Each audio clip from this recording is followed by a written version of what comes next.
Bocchi the Rock and Summertime Render sweep the Anime Trending Awards, and the Crunchyroll Anime Awards are this weekend. I'm Israel King. Welcome to the Otaku Experience.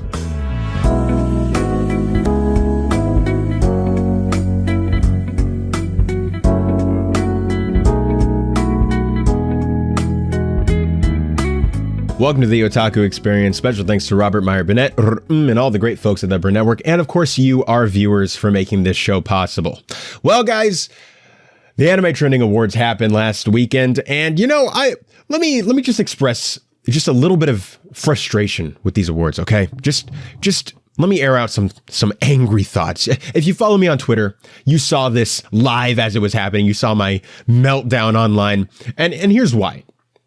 So obviously, if you remember in last week's episode, and if you follow me on YouTube, or if you're subscribed to me, I guess, on YouTube, I was planning to cover the Anime Trending Awards live on Sunday, February 26th, like they said that the awards were going to be held. So here's what happened. I went to the Anime Trending website multiple times. I checked their Twitter, and I was just double checking. I just wanted to make sure I was able to cover this. And everywhere it said February 26th. I didn't see a time, but that was the day that it said. Suddenly, on Saturday night, I'm chilling, working on videos for my channel. And then I opened YouTube for a second, I opened Twitter for a second, and I see these announcements from Anime Trending because I'm following them on Twitter. I see them all over my timeline. It was like, congratulations to, this anime for winning, best original screenplay or whatever. And suddenly I was like, wait, I must be like tweaking or something like it's not tonight. So I go to YouTube, go to the Anime Trending account, and I'm like, they're live streaming the Anime Awards. And then I went back to the Anime Trending website, and I looked, and they had like on their, when you go to their website on their main page at the time, now it got taken down because of copyright reasons or something like that. But at the time they had the Crunchyroll or the Anime Trending Awards like link huge on their website, and they had the big thumbnail there. And on this massive thumbnail, you saw the date and the time. It was like February 26th at like 7 p.m. or something. And then very small text underneath it. And then it was like February 25th, this time in America. And I was like, you had it as such a small text. I didn't even know I was going to cover this. I was so mad. I'm a little recovered from it now because it's been multiple days since then. But I was there, and I was like just festering with this anger. Another thing about the Anime Trending Awards is last week I was talking big about the Anime Trending Awards. I love these awards. These are the awards that to me are the most credible or reliable anime awards. I think that they're the most genuine. They're the closest thing we have to an Oscars, basically, for the anime community. I think is the best way to say it. And so to my surprise, I was very upset on Saturday to see that we had two buffoons hosting the show. And with that, the girls have all been revealed. Let us go to our best boys waiting on stage. All right, let's take a look at that image again. There we have Lloyd and Shinpei waiting on stage to get their award. Let's get to the image up. Where's that picture? Where's Mr. Lloyd? 1 second. What were these guys doing? They sounded tired. They sounded bored. They had no idea what they were doing. Their mics were too low. They were talking like this. Oh my gosh! Congratulations to Maureen Kitagawa for winning Best Girl at the Anime Trending Awards. And they're dragging on these what is it called? The slideshow, the slideshow, and they're like, oh, PowerPoint, that's what it's called, PowerPoint, and they're like, oh, that's the wrong slide, oopsie, my bad. And I'm like, dude, how long have you had? The nominations ended months ago, and I'm sure you've probably been planning formats and things like that since before then. You've been like prepping graphics, that way you can just insert in the text and things like that, at least I would hope so. And I'm assuming that they're choosing their hosts. I was just baffled. I was like, these guys don't know either they don't know what they're doing, or they don't want to do it, or both. Because it was a very unpleasant experience. And there were times when I was just mute and wait for them to go to the thing. And here's another thing. I said this in last week's episode of the Otaku Experience, where I was looking and going through all the nominations, and we're going to do that this episode for the Crunchyroll Anime Awards.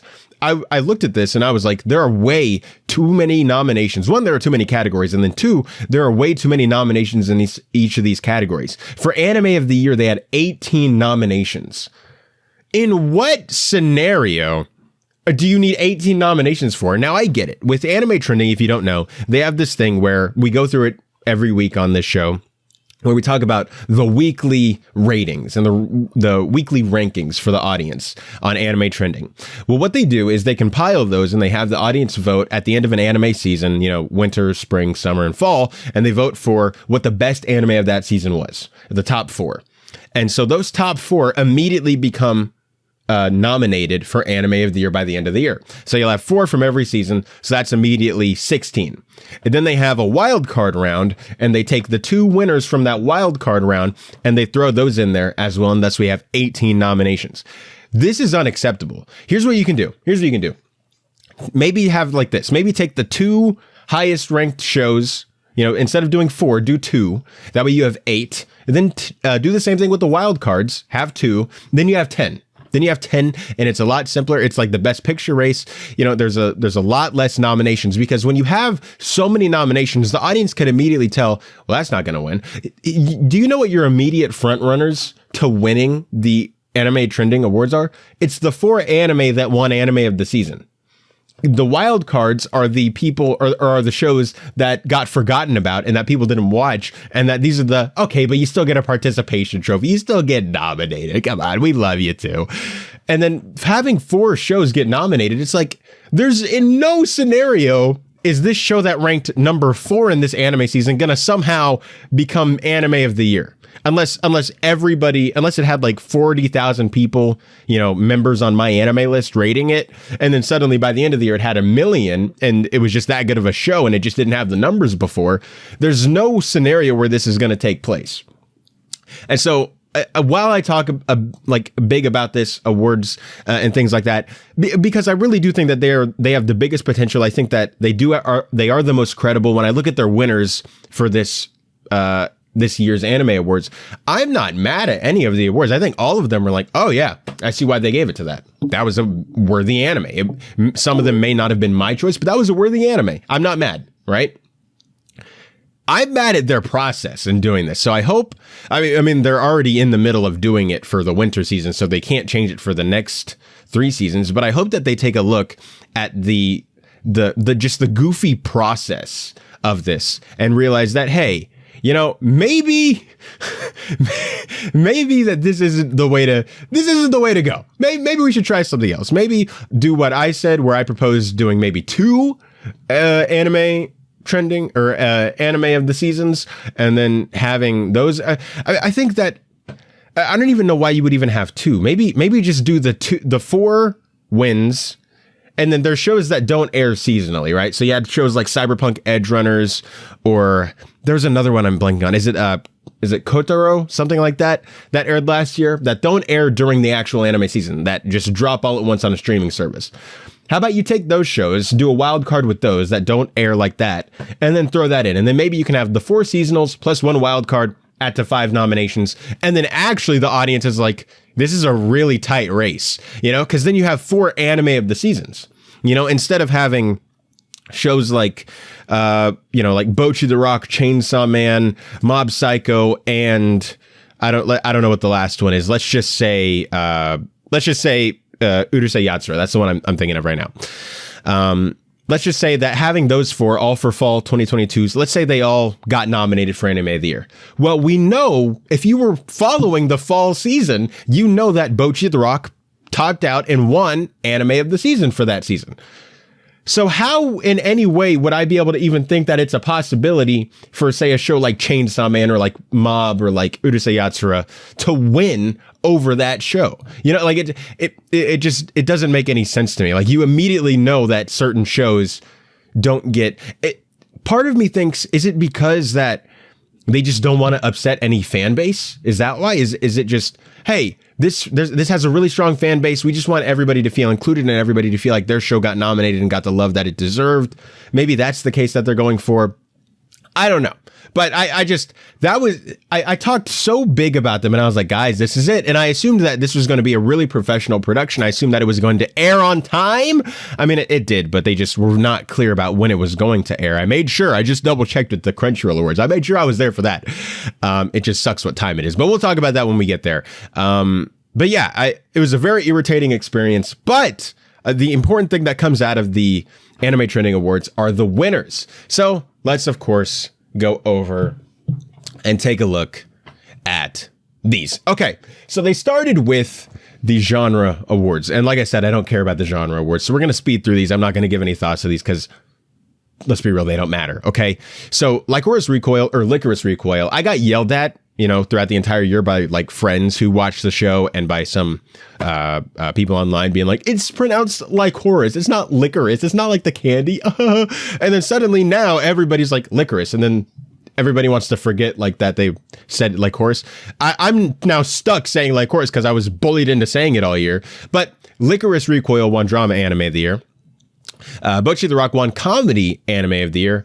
Aoishi won Sports Anime of the Year. I predicted, I think, those first three. I think I maybe chose Chainsaw Man for drama. Cyberpunk Edge Runners won Sci-Fi or Mecha Anime. I predicted that, but I wanted Arknights to win.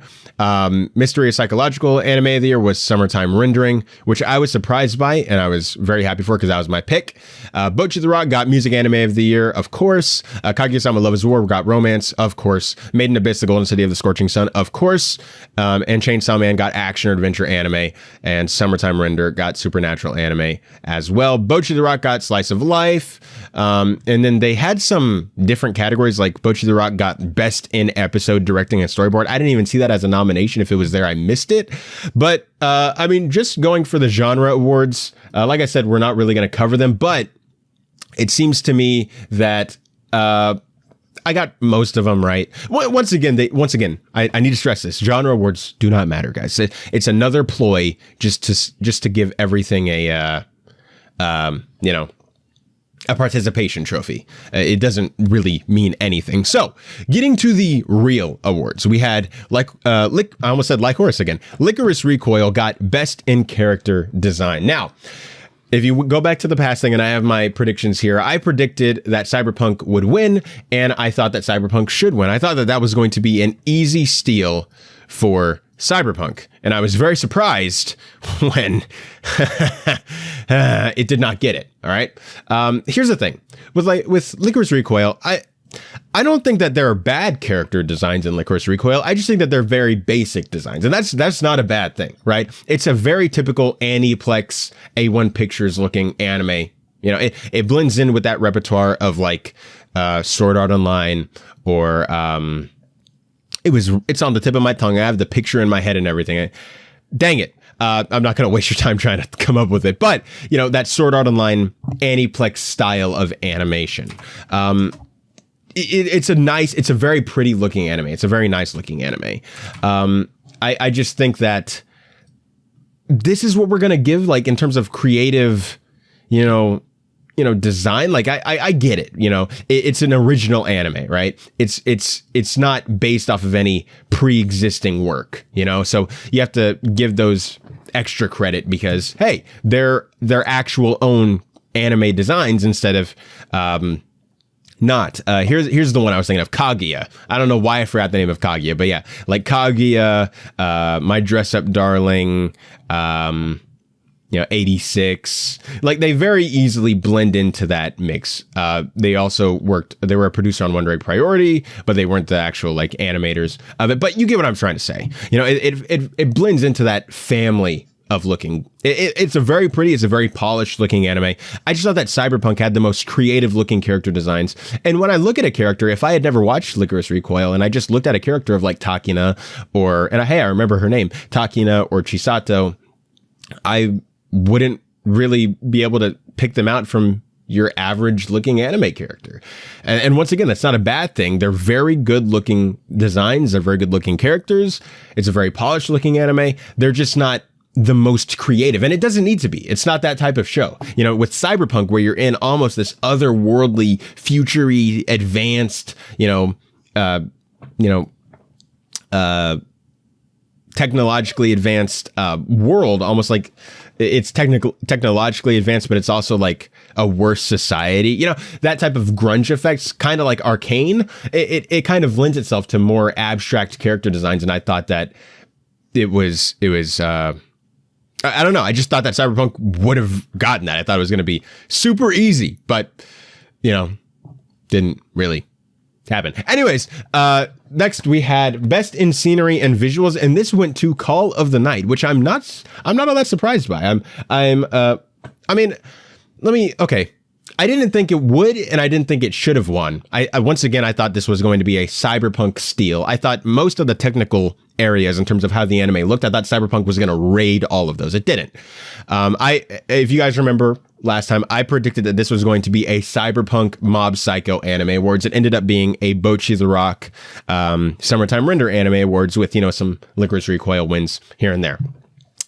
So I was a little bit off, and we'll get into why I think that was the case a little bit later. But so Call of the Night won best in sceneries and visuals. I'm not mad at this. I personally didn't really get into the show. I gave it about 2 episodes. Personally, it wasn't for me. I wasn't really entranced by it. I wasn't excited to keep watching it. So I personally left and I dipped out on it, but it was a very good looking anime and I really liked it. And I'm not mad at this at all because I look at the animation and I look at the tone and I look at the world that they're in. It's a very good looking world.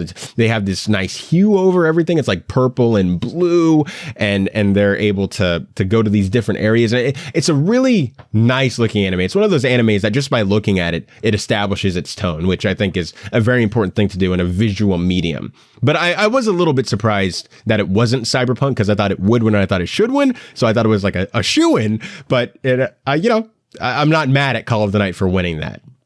Then we got to best in animation. Now, I personally thought that Akabe Sailor Uniform should have won this category. And I thought that Cyberpunk would have won this category, but the anime that did win was Mob Psycho 103. And I'm once again, I'm not surprised and I'm not mad. Well, I'm kind of surprised, but I'm not mad.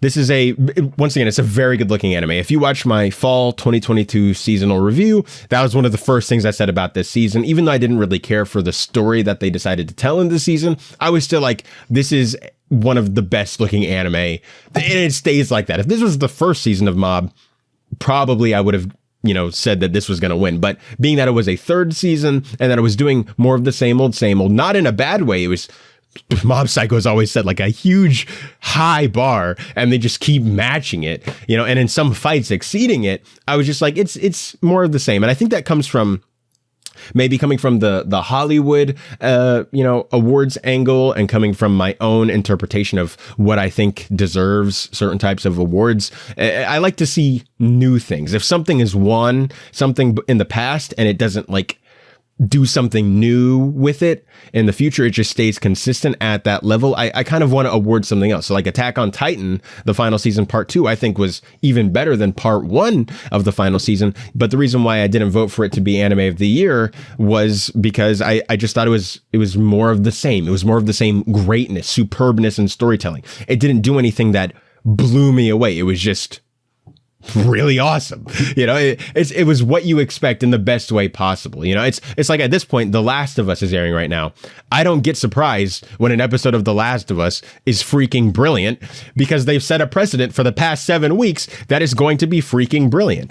And so, it doesn't mean I don't appreciate how brilliant it is. It just means that I'm used to it. And I think that if another show comes in and takes our attention away from that, hey, maybe we should give the honor to this because this had that honor before it. So I'm not mad that Mob Psycho won it. Like I said, some of the fight scenes and consistently one of the best looking anime of the year. I'm not mad at all. I just thought it was going to be something else.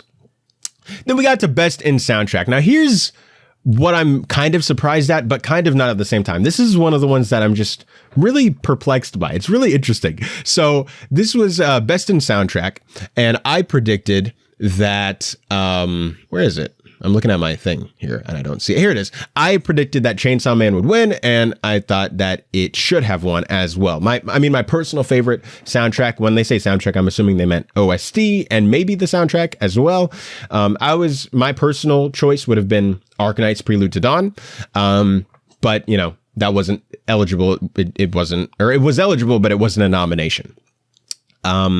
So it went to Bocchi the Rock, and the reason why, and I said this last time, why I didn't think it was going to be Bocchi the Rock. I looked at it and I talked about it and I understood that it was a candidate, but the reason why I didn't think it would was because it's not about the music. I can't really remember a time that music actually plays in the background in it, like in a genuine way, like it's a genuine score. The only time that music really played was when it came to the band, which makes sense because it's a band anime, right? So whenever they're and she's like Keitha singing on the mic, you know, don't take that image out of stop, Israel, stop, don't recreate it. Anyways, don't. I'm trusting you, Irene. I see you. But yeah, the reason why I didn't think that this was going to win was because it doesn't really have like a score, you know, all of its music is in those band elements. And while those songs are great and I would love to listen to them, I still haven't found where I can listen to full versions of those songs. If you guys have the link, let me know. But, you know, I was like, it's not gonna win, you know, that's not what it does. You know, that's not the thing that it does, you know? That's like saying what should win best original score, you know? And then you give it to like The Greatest Showman, when it's like, yes, the score when it played was great, but it's more about the actual songs in that rather than the score, if that makes any sense. So I was a little perplexed by this. I mean, I get it because it's a band anime, and when you think about soundtrack, you immediately think about the songs, and everybody's like, oh, Bocchi the Rock's a band anime, they had great songs. So I get the mindset of the voters going in and choosing that, and I'm not mad at it, because once again, I said, those songs are great. But I'm just, you know, I thought that it was going to be Chainsaw Man. I really did. Then we got to Best in Voice Cast. Now, this one was really, really interesting because I did not anticipate this one at all. I mean, once again, it was one of those things where I understood, like with soundtrack, I understood that it was a potential thing. It wasn't something I thought was probable. I didn't think it had the highest probability, and I didn't think that it should have won, which is why it's not in either of those. So for voice cast, I thought that what should have won was Summertime Render, because that had a big sprawling ensemble of like 15 to 20 people that I thought all did amazing and did their part super well. And I thought what would have won was Spy X Family, simply because of the Lloyd, Anya, and Yor dynamic. If those three don't work, that show falls apart because it's literally about them three.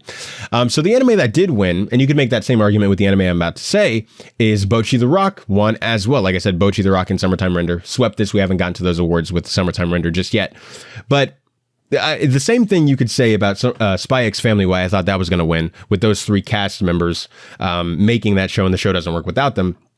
You could say the same thing about Bocchi the Rock. You could say that, hey, if these four girls don't work and they don't have that chemistry, this entire thing falls apart. And so I understand that, and I get it. It's unlike Summertime Render, where you have such a big cast that if one of those gears isn't as great as everything else, it'll still function, but just not as great as you want it to, right? I mean, that was a really good analogy, Israel. I mean, I gotta say, but I understand it. I get it. I personally thought that just out of sheer popularity, that Spy X Family would beat this out. I understood that it was a potential win, but I just thought that, and I personally think that Bocchi the Rock is an even more deserving show of this than Spy Family, but I thought that Spy Family would have taken it. So far, in all of the real categories, genre not included, we have taken a bunch of L's. So then we get to Best and Adapted Screenplay.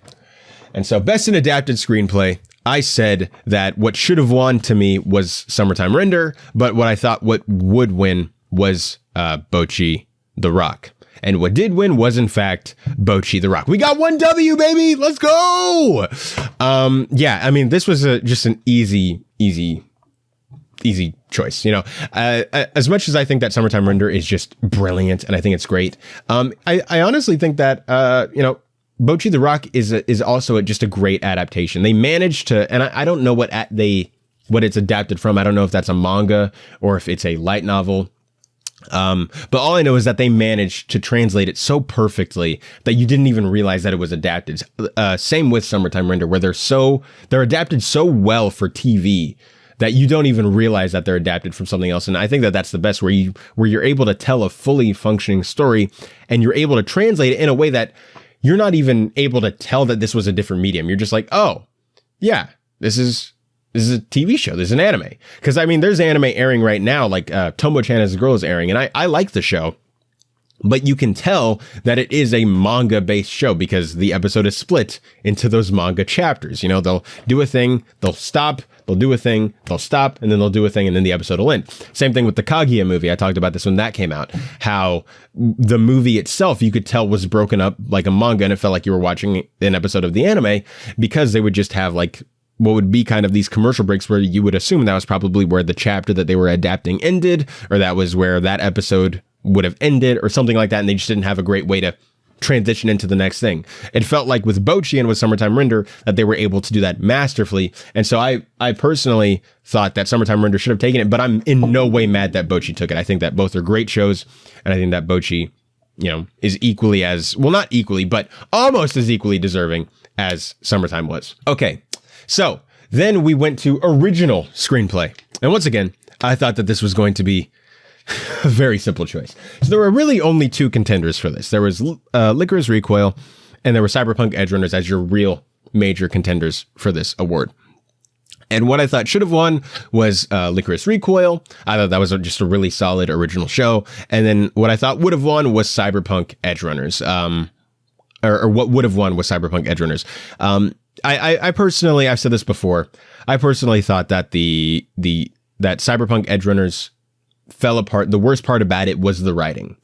And I thought that it fell apart in the second half. I thought that everything felt really rushed, which sucked because the first half was so near perfectly paced, and I was really enraptured in these characters and in this world. There were some choices and some stylistic things that I was like, you can tell that an artist made this. I don't agree with some of these choices, but an artist made this, and I still loved it overall. Got to that second half, and it felt like, it honestly felt like, I don't blame the writers for this, I blame Netflix for this. It felt like they were forced to, at some point, they were like, hey, Netflix gave us 12 episodes for this. They finished animating like half the season, and then Netflix was like, hey, you have like 2 less episodes, go. And then they had to rush that second half, and it really felt like that to me. I don't know if that's actually the case. I haven't really looked into the behind the scenes on that.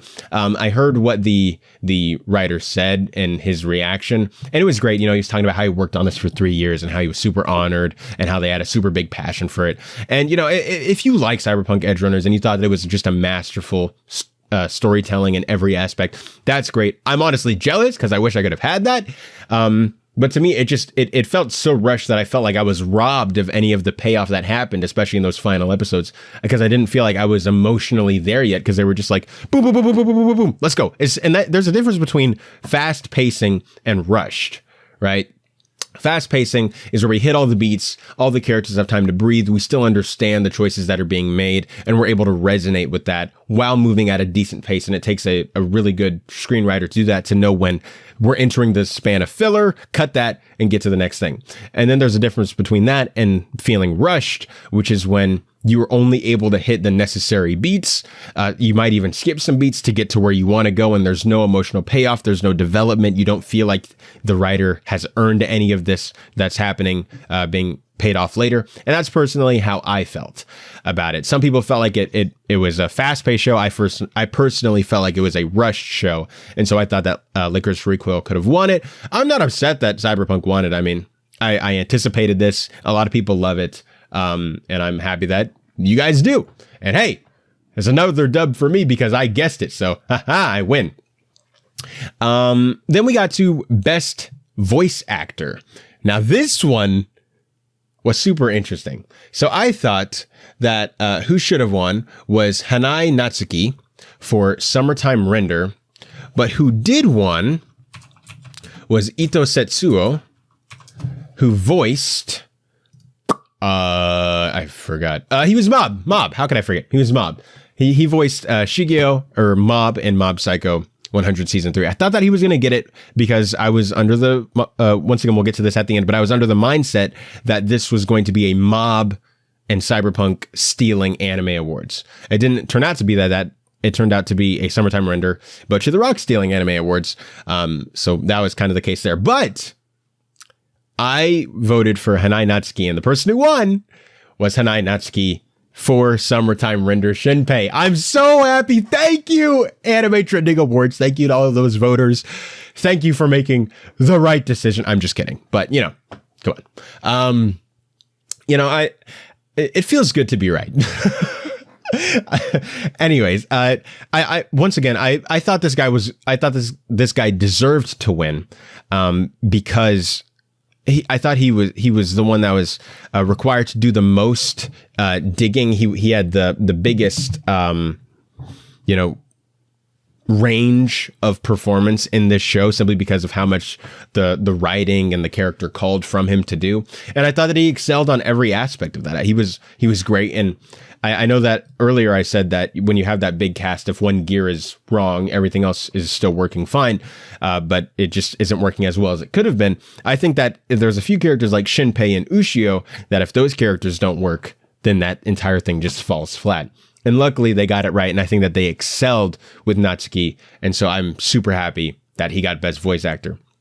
Then we got Best Voice Actress, and I said that this was going to go to, or I thought that it was going to go to Anzai Chika. She was Chisato in Licorice Recoil, of course. Yeah.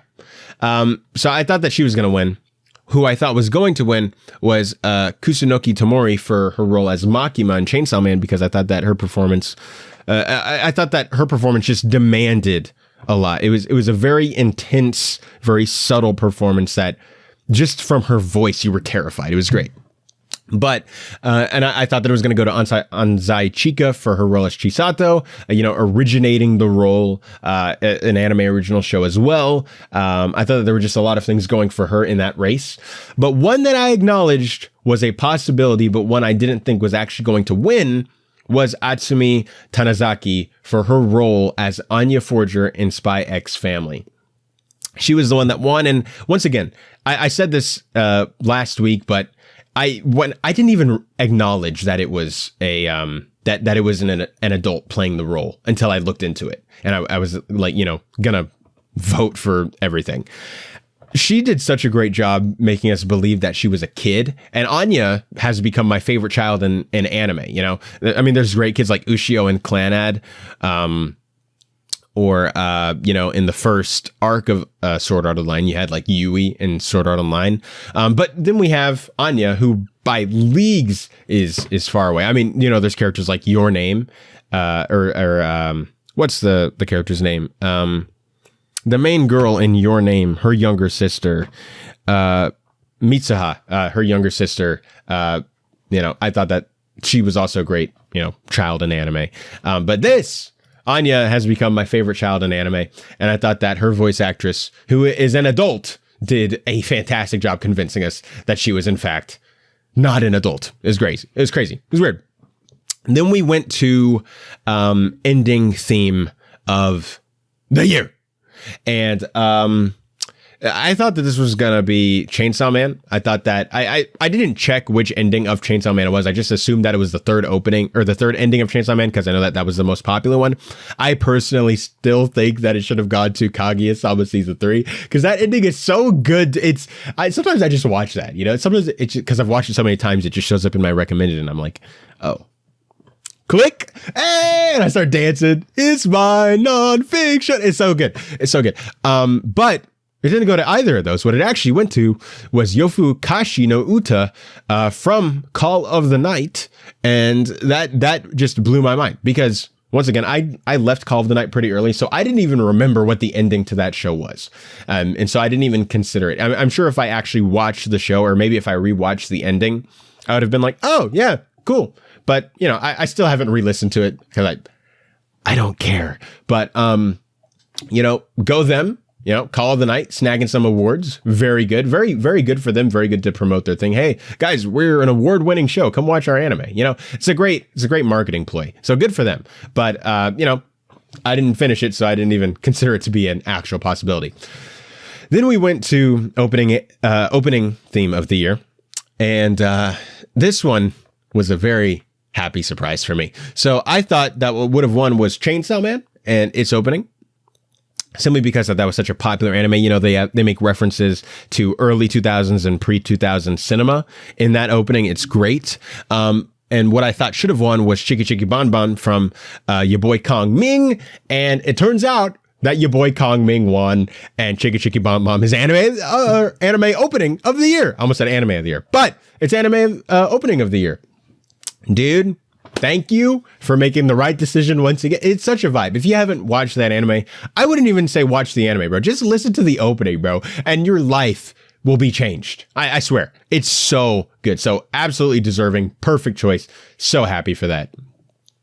Then we got to supporting girl of the year. This is where we start getting to like some of the serious awards of the night. And so what I thought should have won and who I thought would have won, both were Himeno from Chainsaw Man.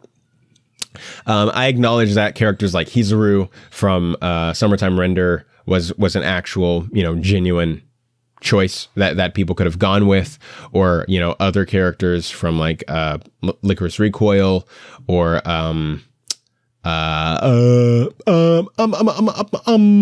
whatever characters like that. But what it actually went to was Hizuru Minakata from Summertime Render for supporting girl of the year.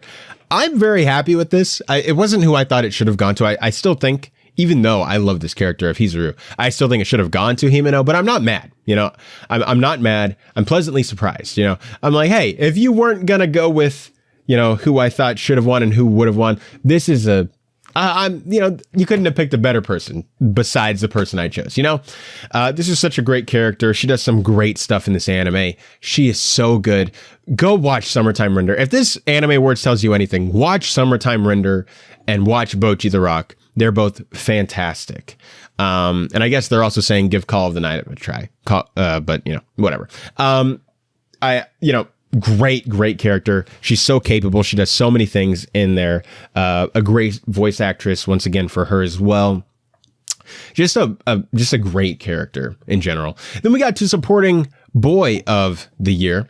And so I thought that this was going to be Ritsu Kageyama from Mob Psycho 100 Season 3, and who I thought it should have gone to was Tengen Uzui from Demon Slayer Season 2. And to my surprise, my pleasant surprise, it went to Tengen Uzui from Demon Slayer Season 2. I'm very happy for this. I thought that he was a super cool character. Obviously, he sacrifices himself at the end. Spoiler alert, it's been like a year now. Come on. If you haven't seen it, you don't care.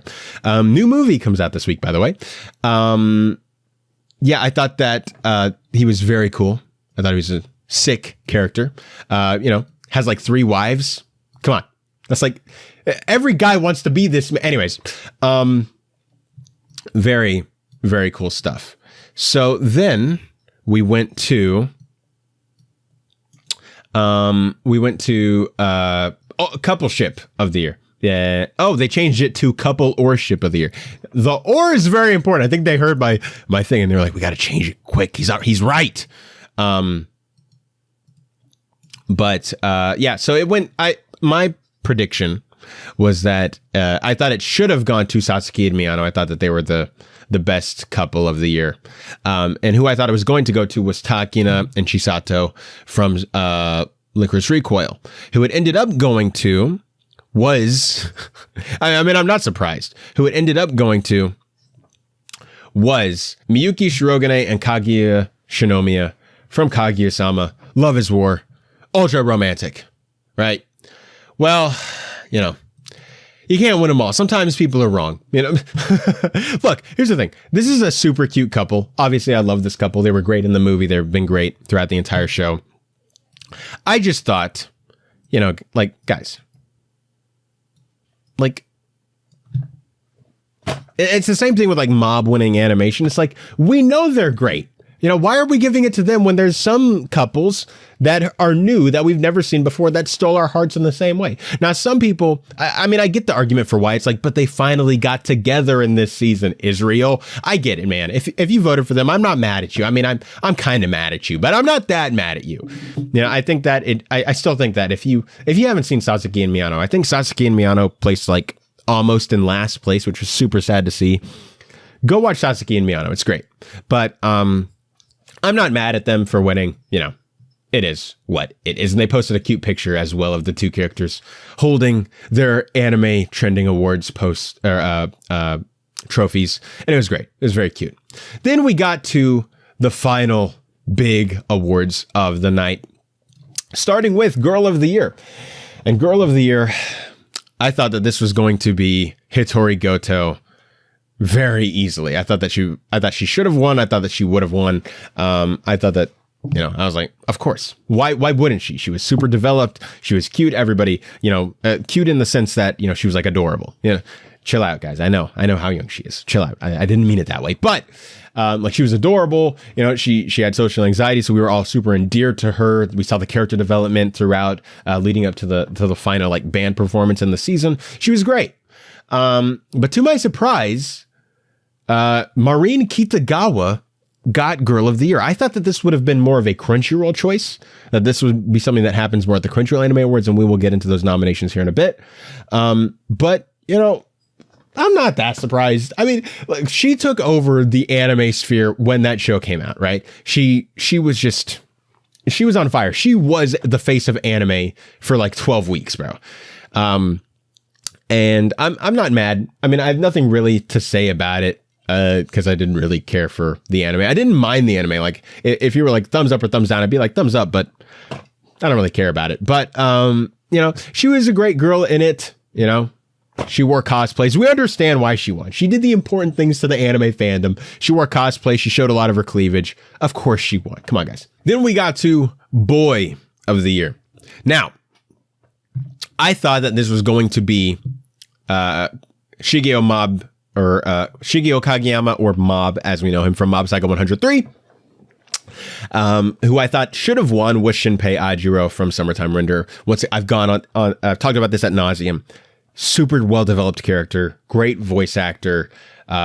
He was pushed so hard in this show, and like with Bocchi, I thought that he had a lot of great character development, and I just thought that he was, probably the greatest, one of the best characters of the year. And it turns out that my boy Shinpei won Boy of the Year, baby. Let's go. I was so happy when this happened. Because it was between him and Lloyd. Him and Lloyd were the top two, I believe. Because they had like artwork of like the characters standing backstage being like, the two characters are standing backstage. Can't wait to see who wins. And I was like, okay. But, Shinpei won, because I thought it was going to go to Lloyd. When I saw them two standing there, I was like, oh no, it's Lloyd. But then it went to Shinpei, and I was very, very happy about that. I've talked about it so much about why he should have won, and I'm so glad that he did. I have nothing more to say than anything that will just bore you. So then we get to the last two awards.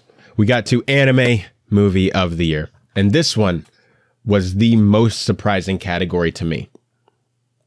So, this one's weird, man. I mean, I'm conflicted about it. I thought that what should have won was Bell. What would have won would be Jujutsu Kaisen 0. I thought that Jujutsu Kaisen 0 had the audience. It was a really solid movie, and it was more recent. I thought that Bell was just one of the best movies in general of last year. Not even just anime. It was like my third or fourth favorite film of last year in general. I thought it was brilliant. I thought it was great. Every time I watch that movie, I love it more. But neither of those won. And I thought that none of the others were really contenders for it. I thought it was a 2-horse race, and it was just depending on which horse you chose.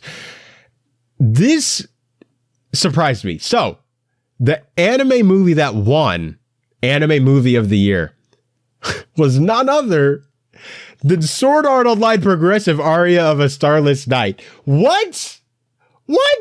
I mean, granted, one side of me is like, we're SAO fans, we take that victory, let's go, baby! And then the other half of me is like, but it wasn't the best anime movie of the year.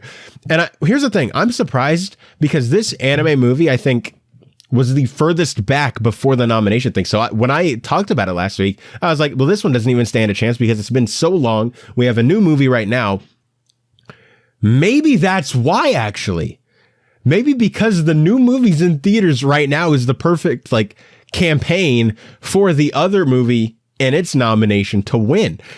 Aniplex, I know I was dogging on you last week because you're still a little bit goofy, but if that's what happened, that is genius. I didn't even think about that. That Scarezu of Deep Night could have actually been the marketing campaign for Aria of a Starless Night to win the award. Wow. Because think about it. So let's say Sword Art Online didn't have a movie in theaters right now, and let's say that instead Jujutsu Kaisen Season 2 was airing right now. I think we see Jujutsu Kaisen win. Dude, this is genius, Anti-Flex. If that's what happened, that's genius. So, once again, I think it should have been Bell. Bell placed at like 6 out of like the 9 nominations or something like that. It was garbage. I guess nobody watched Bell because Bell is outstanding. Go watch Bell. But, I mean, you know, I'm really conflicted because, like I said, one half of me is like, dude, SAO baby, we won. And then the other half of me is like, but it wasn't the best anime movie of the year. Either way, we'll take that dub, SAO victory. And then they released like a little cute piece of art with the 3 SAO characters, Kirito, Asuna, and Mito, standing there with their trophies. It was very cute. Then they did something very interesting. They did Anime of the Year rankings, where they went through them, you know, and up until they got to Anime of the Year, they like took them away. They had like all 18 nominations, and then, or they had 10. They were like, here are your top 10. Then they started pulling them out, and then it only left like 2. Now we're gonna quickly run through those 5. So in 5th place was My Dress Up Darling. In 4th place was Kaguya-sama Love is War. In 3rd place was Licorice Recoil. And then we got to the top 2. Now, what I thought was going to win was Summertime Render. Or what I thought should have won was Summertime Render. What I thought was going to win was Mob Psycho Season 3. I really, when I came into this, and we'll talk about this in just a second, more in depth, but I came into this really thinking that it was going to be a Mob Psycho Cyberpunk sweep. I thought they were going to take everything. So we get to 2nd place, and 2nd place was Summertime Render. And I was like, okay, Mob's going to be Anime of the Year. Suddenly, they unveiled what Anime of the Year was. And it was none other than Bocchi the Rock, dude. Bocchi the Rock again. Bocchi the Rock stole the freaking Anime Awards. What happened here? And, you know, the crazy thing is fall anime isn't even eligible for the Crunchyroll Awards, which we'll get into in a second. So, like, Bocchi can't even be nominated for that, which is so weird because it swept this one awards and it's not even going to be eligible to be nominated for the next one. It's so weird. But Mob Psycho apparently placed in the bottom 5 of the top 10, which is weird because I thought that this was going to be the winner. So Bocchi the Rock got Anime of the Year. Once again, not mad. Great show. Fantastic show. And I was surprised because I thought that this was going to be it was going to be an amount of audience type thing. I didn't think that Bocchi the Rock had the audience to compete with other shows like Mob Psycho or like Chainsaw Man, or like Summertime Render or Cyberpunk, you know. And I thought that those were going to be your big contenders for Anime of the Year. And I thought that was going to be the case throughout most of these awards, throughout most of the categories, was that Bocchi just wasn't, you know, it just didn't have the audience to garner all those votes. But it somehow did it, which was once again why I love the Anime Trending Awards, because they always manage to surprise me. It's so great. It's so much fun. Unlike the Crunchyroll Anime Awards where it's like a science at this point. But let's get into why I thought, and they released, of course, a cute piece of artwork of all the girls, you know, with their trophies. It was very, very cute. So let's get into why I thought that Mob Psycho 100 Season 3 was going to win. And I believe, before we do that, I believe that Bocchi the Rock won 8 awards last night, which is insane. 8 awards. Wow. Anyways, so here's why I thought that Mob was going to be why Mob and Cyberpunk was going to sweep. Mob, and I talked about this a little bit last week, I thought that Mob was going to win simply because of the fact I based it off of Fruits Basket's win last year. And Fruits Basket's not necessarily their sweep, but they took a lot of awards home simply because, one, the season was freaking brilliant. It was my second favorite anime of that year, but also it was the end. It was gone. It never had the opportunity to be nominated again. And so there were times maybe where people were like, oh, I really like this character, but maybe not this year. Maybe I'll vote for them some other time. It was their last opportunity to vote for characters like Toru for Best Girl or things like that, or Fruits Basket for Anime of the Year. And so they did that. And I thought that that was going to be the case with Mob Psycho 100 Season 3 because it's over. There's nothing after it. I thought that, like, okay, This is going to be the time where everybody just pours their love out on Mob Psycho, the same way how I won't be surprised if they do that thing with Attack on Titan this year, because Attack on Titan's finally going to end this year.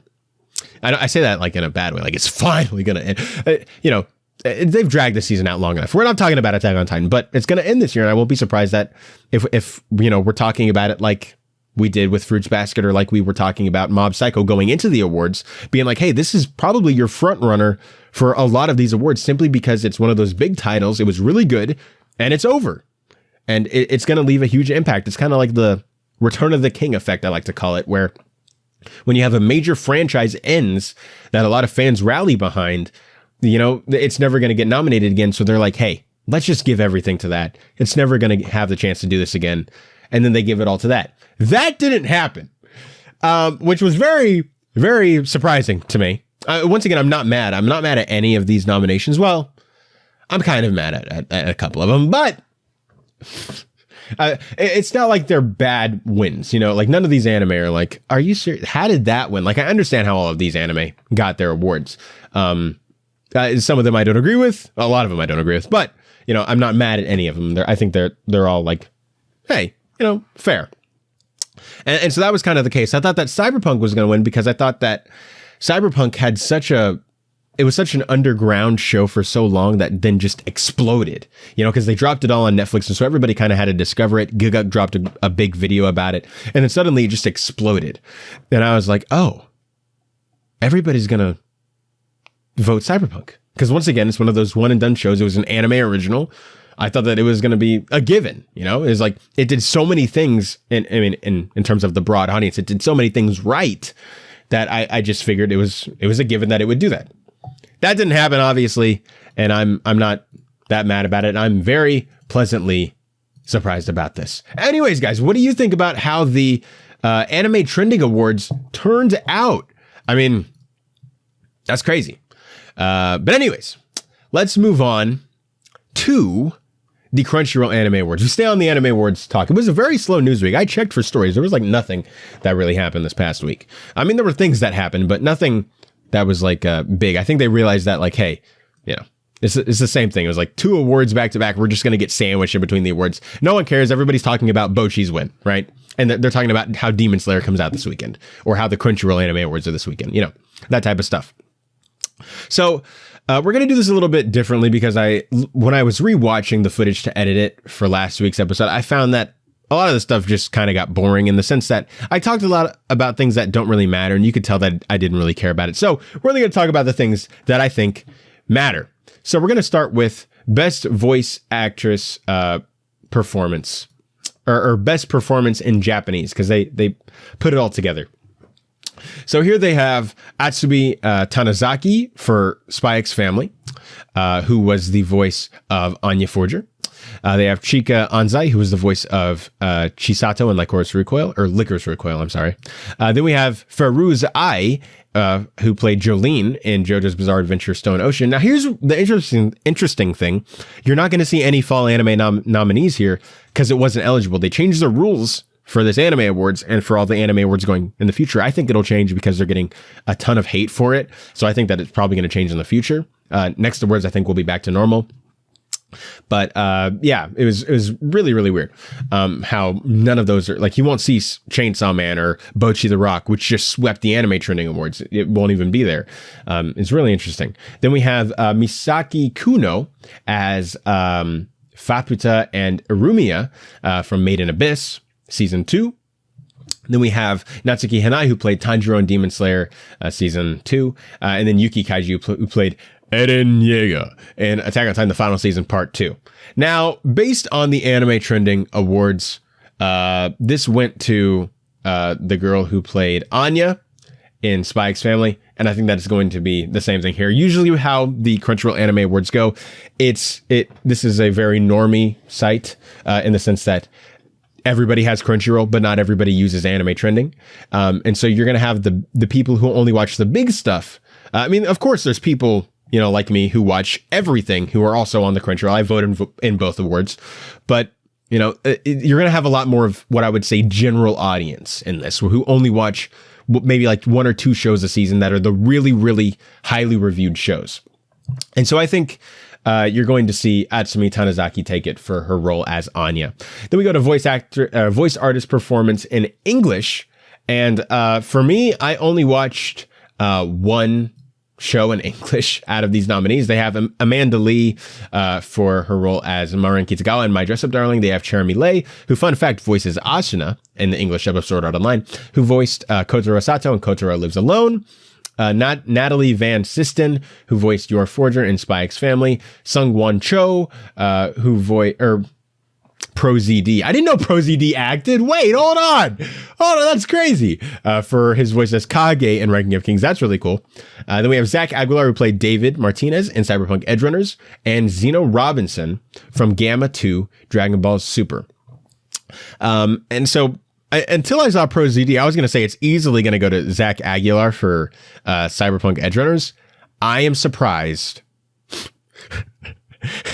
that Pro ZD is here. I can see the fan base just meme it up and go with Pro ZD. I don't know. The Crunchyroll Anime Awards are a joke, so it could go to either. I don't really care. I think it's going to go to Zach. I think that he was great. I watched Cyberpunk in English. I thought that he was great there.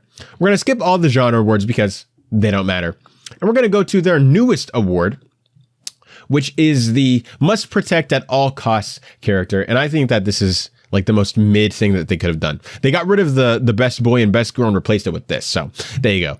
And the Must Protect at All Costs character nominations are Anya Forger from Spy X Family, Boji from Ranking of Kings, Kage from Ranking of Kings, Kotaro Sato from Kotaro Lives Alone, Marin Kitagawa from My Dress Up Darling, and Shoko Komi from Komi Can't Communicate Season 2.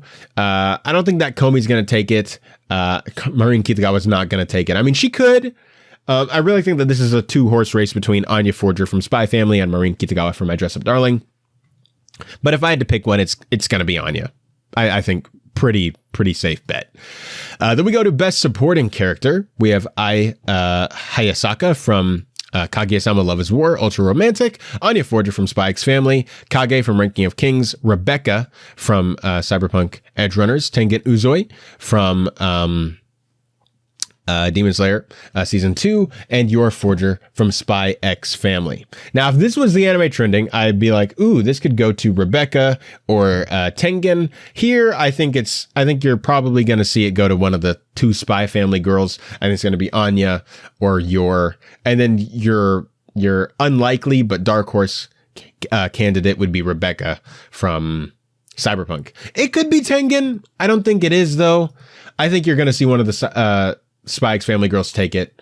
And I think that that's going to be that. Then we go to Best Main Character. And they have Boji from Ranking of Kings. They have Chisato Nishikigi from Licorice Recoil, David Martinez, Cyberpunk Edgerunners, Eren Yeager, Attack on Titan, the final season, Part 2, Lloyd Forger, Spy X Family, and Marin Kitagawa from My Dress Up Darling. I think this is a 2-horse race once again between David Martinez, Cyberpunk Edgerunners, and Chisato Nishikigi for Licorice Recoil. Who do I think it's going to go to? I'm going to say David. I think David's got it. Yeah, he's a shonen protagonist. It is what it is. I wouldn't be mad if Chisato did it. I think that she's the better character of the 2. But I think it's probably going to go to David with Chisato as your runner-up. If Eren gets it, bro, the anime awards are broken if Eren gets it, bro. That'd be crazy. Then we go to Best Director. We have Haru Sotozaki from Demon Slayer Season 2, Hiroyuki Imaishi from Cyberpunk Edgerunners, Kazuhiro Furuhashi, Spy X Family, Shingo Adachi, Licorice Recoil, Yosuke Hata, Ranking of Kings, and Yurichiro Hayashi for Attack on Titan, the final season, Part 2. Now, if I was voting in these, I'd actually go into which director had the best vision? But Crunchyroll audience doesn't care about that. Who made the best show, in their opinion? This is once again just a popularity contest. I think that this is probably going to go to the director of Cyberpunk Edgerunners. I think you're going to see him take it. I think you're going to, or them. I don't know if this is a he or not. They don't have a picture or anything. So it could be a girl. I don't know. But I think you're going to see Cyberpunk take it. And I think that that's probably going to be, because as much as I think that Spy Family is probably your safe bet for anime of the year on this, I think that it's not. I think people have somewhat of a distinction of like, okay, this is director and this is like the actual show. Not much, but I think it's there.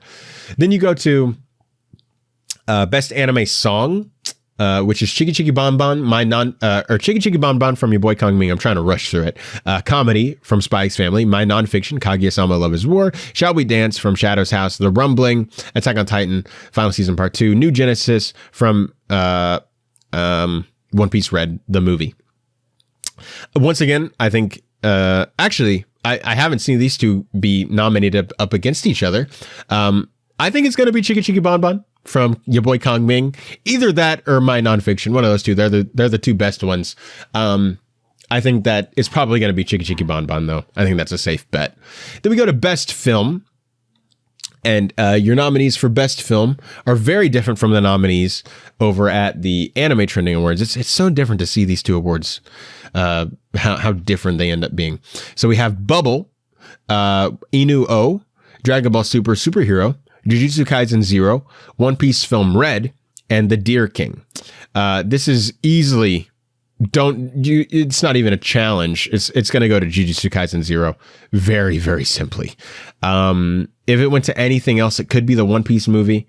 But I think that's going to be it. Maybe Dragon Ball, but no, it's going to be Jujutsu Kaisen. Lock it in. Safe bet.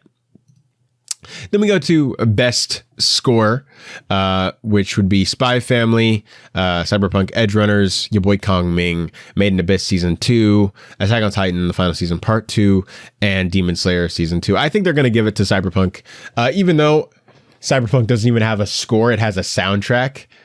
It's going to get it. I mean, it shouldn't even be nominated. I don't know why it's here, but it's going to win, bro. It's going to win for a category that it shouldn't even be eligible for. This is crazy. This is absolutely, this is nuts. This is Crunchyroll. I think you can count on Cyberpunk taking that one pretty easily. Let me go to Best Ending Sequence, which would be Akuma no Ko from Attack on Titan, the Final Season Part 2, Comedy from Spy X Family, Koi no Yuke from My Dress Up Darling, Kosha Berry Biori from Komi Can't Communicate, Season 2, My Heart Is Surrendered, Kaguya-sama Love is War Ultra Romantic, and Yofu Kashino Uta from Call of the Night. Now, if this was My Nonfiction, I guess they're only counting the actual ending sequence instead of like a one-off ending sequence that Kaguya has, which would be very interesting to see if they would even nominate Chainsaw Man if it was eligible for this category, simply because it had a new ending in every episode. That'd be interesting to see.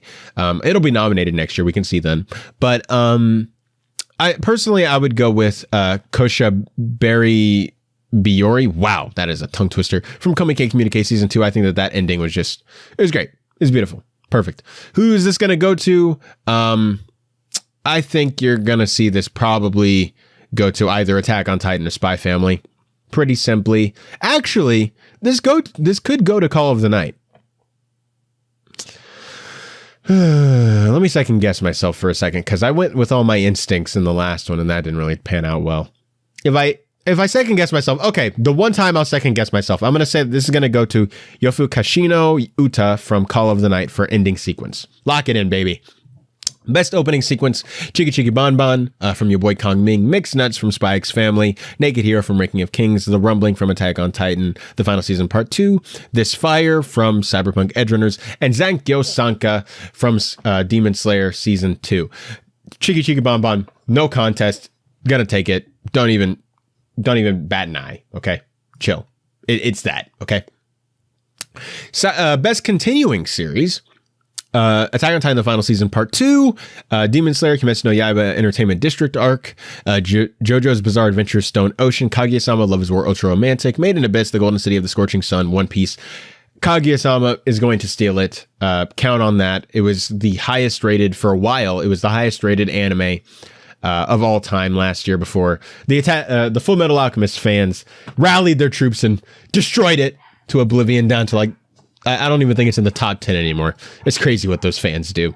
But I think you're easily going to see it take that. Then we go to Best New Series. I think that you're going to see, if that's my dog barking in the background, I don't know if you can hear that.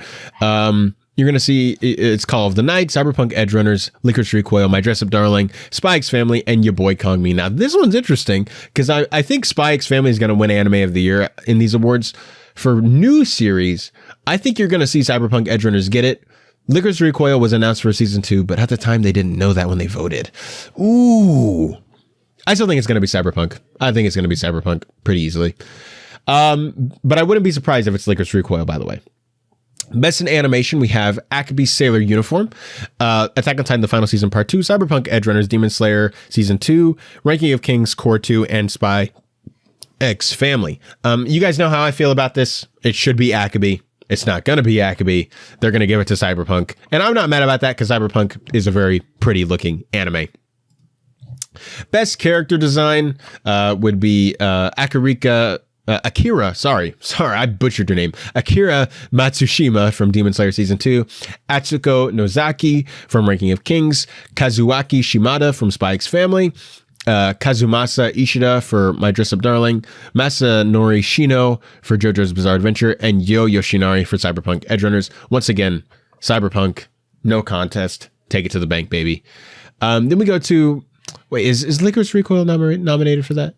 It's not nominated for this? Bro, it just won over at the Anime Trinity. That's crazy. It's not even nominated. Yeah, it's going to be Cyberpunk, pretty simply. Best Original Anime. Birdie Wing, Golf Girl's Story, Healer Girl, Licorice Recoil, The Orbital Children, Vampire in the Garden, Yurei Deco. Considering I haven't even heard of some of these, and I know that no one watched some of these, this is Licorice Recoil. This is probably your safest bet of the night. Literally... this is embarrassing. There's no contest for them. They should have seen this and been like, we shouldn't even make this a category, guys. It's a one-horse race. Then we go to Anime of the Year, which is Attack on Titan, the final season, part 2, Cyberpunk Edge Runners, Demon Slayer, season 2, Licorice Recoil, Ranking of Kings, and Spy X Family. And I've been saying it throughout this entire thing. I think that this is easily going to be a Spy X Family win. With Anime of the Year, it's almost like math at this point. You go to my anime list, you see what anime had the highest number of members, and you take which anime had the biggest score or the highest score of the year, and then you find somewhere in the middle, and it's usually that. Because if the anime that has the most can be like a 7 out of 10, and the thing that has the least can have like a 9 out of 10 as the average rating. And so you have to find somewhere in the middle that has a really high score and a really high member count. It's Spy X Family. It has like a high 8 out of 10 score, and it has over 1 million members on my anime list. It's no contest. It's going to go to Spy Family. Attack on Titan won at the last Crunchyroll Anime Awards, so it'd be weird if it won again. But I wouldn't put it past them.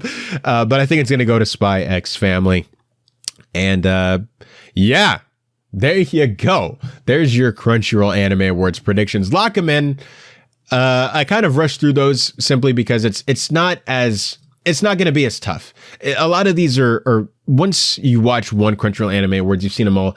It's super simple how this is going to turn out. I have so many problems with the way that this awards system is ran. I'm just not a fan of it. I think it's fundamentally flawed. I think that anime trending, I don't like that it's audience voted too, but I think that they do it in a way that, or I think that the people who are voting is a more educated audience in terms of all the shows that came out in a year, rather than the Crunchyroll audience. I think that that's all your normies, the people who only watched Spy Family, Attack on Titan, Licorice Recoil, and Cyberpunk Edge Runners, and Demon Slayer. Whereas, your other thing, they're going to be people who watched Bocchi the Rock. There are going to be people who watched Raven of the Inner Palace, or Summertime Render, or things like that. Summertime Render isn't even nominated for any of these awards, and it was eligible. That's crazy to me. Anyways, guys, that's going to do it for this episode of the Otaku. Actually, wait, I forgot. Comments and questions. How do you get your comment or question on the Otaku Experience? Well, it's very simple. You get it on the Otaku Experience by going down in the comment section. Down there, you see that? And then you just write a comment or a question, and I will answer it. So, let's see what's down here. So, all right. So our first one today comes to us from The Gist with Jared. Insightful points you brought up on the anime delays. The delays are a common frustration I have with anime, so I appreciate you shedding light on the factors at hand and the current reality of the situation. Yeah. So if you missed the last episode of the Otaku Experience, we talked about, it was kind of an op-ed piece. We talked about some of my sources and some of the evidence leading to the fact that maybe some of the anime delays might not actually be genuine, like COVID related delays. Obviously, we're not trying to downplay COVID or that is a genuine problem and that couldn't be the source of some of these delays. But with certain companies like Aniplex, some of the choices they've made over the past few years, it just seems really suspicious that they would delay almost their entire slate of shows. And a lot of the shows that were getting delayed in winter were a lot of their shows. It's just very interesting to see that, how that might be turning out. And a lot of my sources are saying that it could be not COVID related, and it could just be mistakes in the company that they were anticipating things that didn't happen technologically, and so they were getting rid of staff, and then the staff that's there is already overworked and underpaid, and then so many things came in and kind of a perfect storm, crashing and burning of mistakes and ignorance, and then here we are now. And there's a lot of anime from other studios being delayed simply due to COVID, or at least that's what they're saying. And so I'm assuming that in a lot of cases it is true. But with Aniplex, I think that they're kind of using that as a crutch, maybe.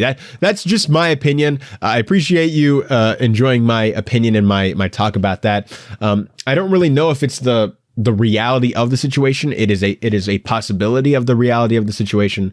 Obviously, they'll never confirm or deny that if it's true. And so we kind of just have to see how everything pans out. Thanks for your comment, by the way. Then we go to Eloy Diaz.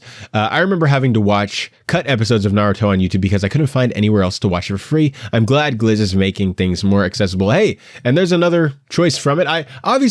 Another opinion for that. Obviously, last time we talked about this, Viz Media is putting a lot of their anime, things like Death Note, Hunter x Hunter, different shows like that. They're putting them on YouTube. At least for some of them, there's a lot of episodes, and then for some of them, they're doing the entire series. So that way anime can be more accessible and get more people into the anime fold. I expressed the pros and cons about this. The pros would be that more people can get into anime, and that you'll have more people check it out since they won't have to pay up front. And then once they're addicted, they can go to the service. And then a con would be, we talked about a few weeks ago how anime was like more than half of like the top 10 most pirated things of last year. And it's like, are you really helping with anything, or are you just helping add to the piracy where people watch, the first 200 episodes of Naruto, they can't finish it, they don't want to pay for Crunchyroll or, Verve or anything like that, so they go and pirate it, and something like that. But hey, there's another opinion. I'm glad you're glad. We can all be glad together. Jared Snyder says, love your show, Israel. Great information. Thank you, Jared. I appreciate that a lot. I try my best to be as fair as possible, while also giving my very biased opinion a lot of times. Like we just talked about the Aniplex situation. Yeah, I mean, I try. I need to be more prepared with the show. I'm still trying to find a way to groove it in with everything else going on, because I still have things on my channel. I have a job. I'm trying to learn Japanese. I'm about to move. So this is the last time you're going to see me in this set. So enjoy it while you can, because I'm not going to be in here next week. I'll be in my new house. But there's a lot of stuff going on. So I'm trying to be to get more into that with the information stuff. We've even gotten to the point where I'm filming the show like 2 days in advance in order to get it out on time. But then that means that there's a lot of stories that we won't be able to talk about. And it just means that there's a lot of prep work that has to go into it. So thank you for your support for the show. Ruth B says, really like anime, but I don't know much about it. Thanks for the informative and interesting video. Oh, thank you. Yeah, anime it's a very interesting place to be. It's very peculiar because I think we're seeing anime become more and more popular in the pop culture outside of Japan and in the mainstream culture. And so a lot of people are just starting to get into it. And I think that the anime industry is still trying to figure out how they're going to navigate their corner of the pop culture zeitgeist now that, they're becoming a much bigger industry, and that they're doing so many other shows and so many more people are watching their things and everything like that. It's becoming an empire and like a very serious corner in the pop culture area. And so I'm surprised that there aren't more shows like this. I'm surprised that I was like the only one. Like, obviously I'm not the only like anime news show. I'm more like a anime pundit. This is like an op-ed, I don't know what you would call it. This is like journalism. Like it's just some guy giving his opinions, and some other guy liked it and put it on his channel. But it's just two guys goofing around. Anyways, thanks a lot for that, Rob. You're not just some guy. You're outstanding in my book. Joey Boboe says, 2 quick questions though. What are your thoughts on Assassination Classroom? And my girlfriends from Asia grew up watching Detective Conan, and wow, there's so much content, and I'm loving it. Come to learn. It's one of the most watched. I haven't even dove into the manga yet, Case Closed, which I hear is also vast. Are you familiar with either? Yes, I'm familiar with both of those. With Assassination Classroom, I've heard of it. I've seen some stuff from it. I have not watched the show. There's simply so many anime that I have to watch. I talk about this a lot, but there's so many anime I want to watch. Like if you look at the My Anime List thing, you can see the amount of shows I watch, the shows I plan to watch, the stuff in my dropped. I cover probably, my headphones are caught on my sleeve.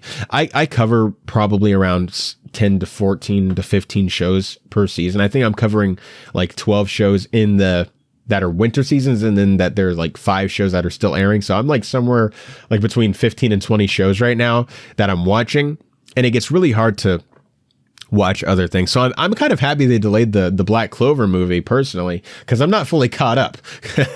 And so it would have been a butt trying to watch like the last 80 episodes that I missed, before the movie comes out, which it was originally supposed to come out in March. Now it's in the summer, so it gives me some more breathing room.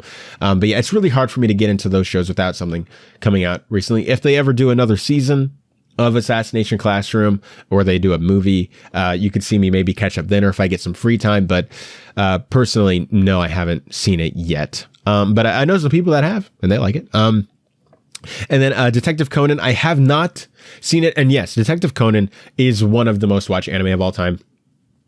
It just keeps going. It's been going like 30 seasons now or something like that. It's either 30 seasons or 30 years, maybe both. It's in the threes now. It's super long. It's super popular, and it's like a kid show. It's like Cocomelon. It's like PBS, but it also works. Yeah, you can enjoy it now if you watch it. From what I've heard, it's a really good show. Obviously, I haven't checked it out. From the reasons I just stated, it's really hard for me to watch anime that's not related to seasonal anime, which is a problem. And I need to watch other stuff because I'm trying to read the One Piece manga, and that's an endeavor in and of itself. I've read like 3 chapters in like the past month. It's ridiculous. It's really hard for me to do anything outside of the current season, but I'm glad you're enjoying those stuff. And then Juan Rodriguez says, hi, don't love the name, but it's okay. When will you have some guests on? You don't love the name of like me, King Tannic. You don't love my name, Israel King. You don't love the Network. You don't love the Otaku Experience. All of them are great names. We talked about this on the first episode. I'm assuming you're talking about the Otaku Experience. I personally have come around to the name. I really like it. At first, I wanted to call it the Culture Zone, because in the anime fold, we call ourselves people of culture. But Rob was like, Israel, come on. Israel, you can't do that. I mean, it harkens back to Star Trek. That's not what he said, but he was like, Israel, it's too bland. We need something that calls specifically out to the anime audience. And he was right. And so we settled on the Otaku Experience, and I like the name. Personally, I was hurt.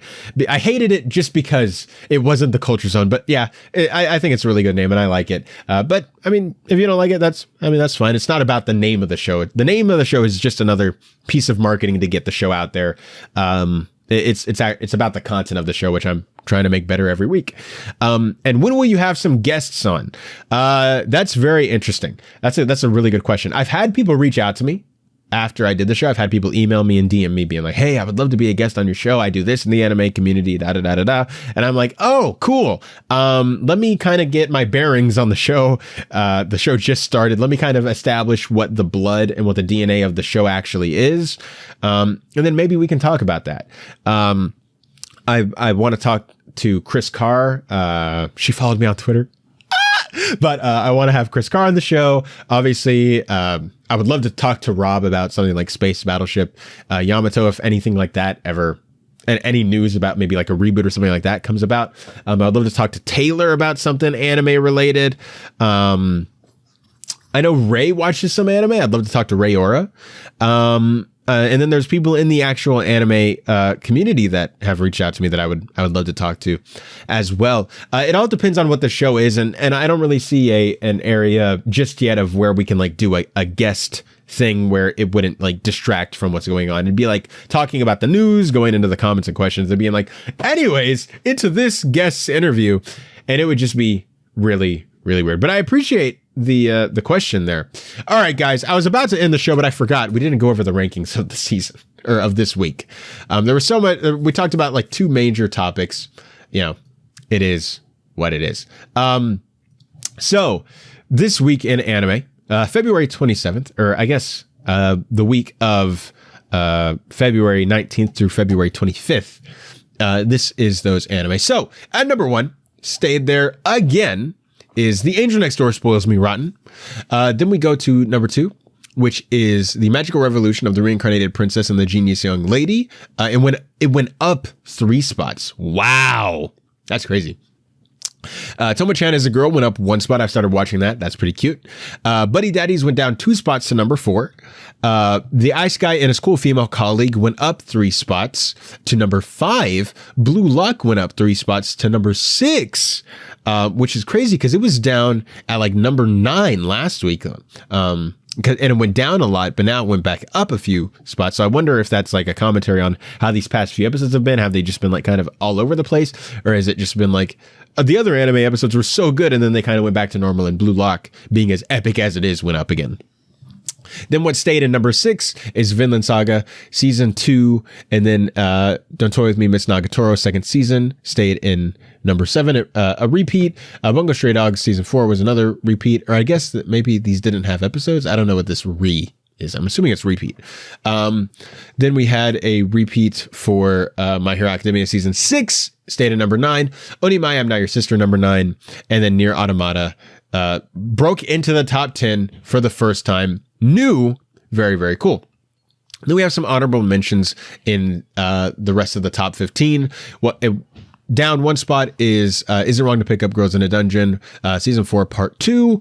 Stayed in 12th place is Inspector season 2. Sugar Apple Fairy Tale went up 8 spots. I've never even heard of that. Went up 8 spots to number 13.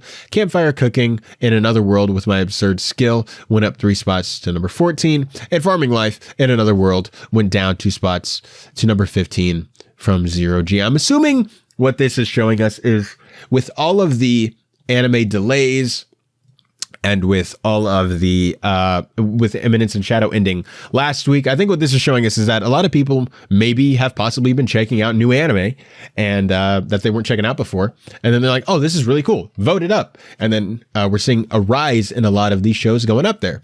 But anyways, guys, that is going to do it for this episode of the Otaku Experience. Once again, thank you to Robert Meyer Burnett and all the great folks at the Burnett Network for making the Otaku Experience possible, as well as you guys. Thank you so much for watching the show as well every week.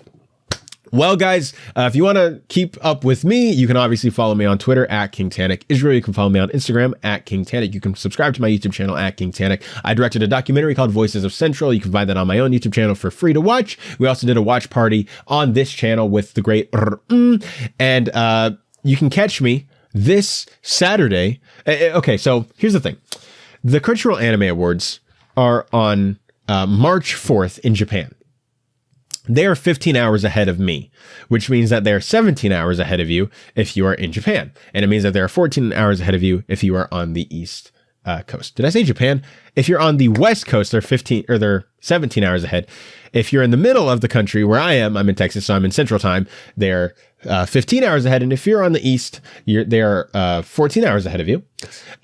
They're going live. The Anime Awards, I believe, are at 6:30 in Japan. And so I did the math. For me, that is 3:30. So we will be going live on my channel 30 minutes before that happens. So Friday night, Saturday morning, however you want to look at it, you can do the math. 3:30 for me. So if you're in California, that'd be like 1:30 in the morning. Or if you're in like New York, that'd be at like 4:30 in the morning. And we're gonna be talking about it then. I think it's terrible. It's garbage. But you know, what else would we expect from the Crunchyroll Anime Awards? Also, there's some new videos dropping on my channel this week. I'm trying to get my Anime Awards out because Robert Meyer Burnett yelled at me that I posted them all on Twitter.